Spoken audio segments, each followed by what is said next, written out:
Here's the most important thing that you should know as a barber. You get paid in exact proportion to the perceived value that you have. And it's not really about how hard that you're working. The neighborhood barber who's been sweating himself out for 12-hour days, 6 or 7 days a week, he's gonna make less than the barber who provides a VIP treatment to an affluent market at a premium price. And why is that? Well, it's because the neighborhood barber and the VIP barber have a completely different perceived value. You see, that friendly community neighborhood barber, he's a great guy, but those $20 haircuts, they can easily be replaced. Whereas the VIP luxury barber, well, he's not so easy to replace. It's not so difficult to learn how to give a quick buzz cut and a scissor trim, or a number one all around with a lineup. However, the problem solution based, bringing the density back in the lineup, avoiding the beard line pushdown, now that's rare. That's worth paying for. Not to mention when you have a higher perceived value based on the way you marketed yourself. The market's gonna pay less for the neighborhood barber, whereas for the VIP barber, he's built his brand up to a status that is similar to that of a designer clothing brand. So remember, it's not the time it took to become that. Your old mentors may tell you, all you need is time, give it a couple decades, and you can finally retire.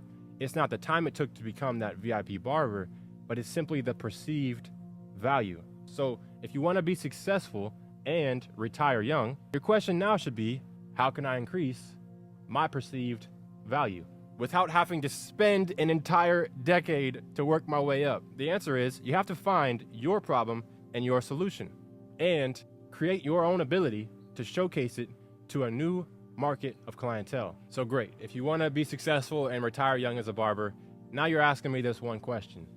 Well then, Joel, how do I increase this so-called perceived value? That's a great question. And how do we do this? First, we need to ask ourselves, what is my problem and solution? What's that unique value, the unique problem that I solve in the marketplace?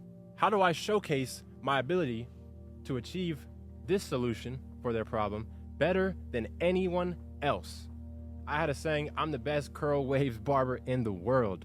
And that's something that I lived by, and my results showed it. The better you can showcase your ability to solve this problem, the higher your perceived value is gonna be. And the higher your perceived value is gonna be, well, the more that they're okay with seeing that you charge when they click your profile after seeing your viral video on the Explore page.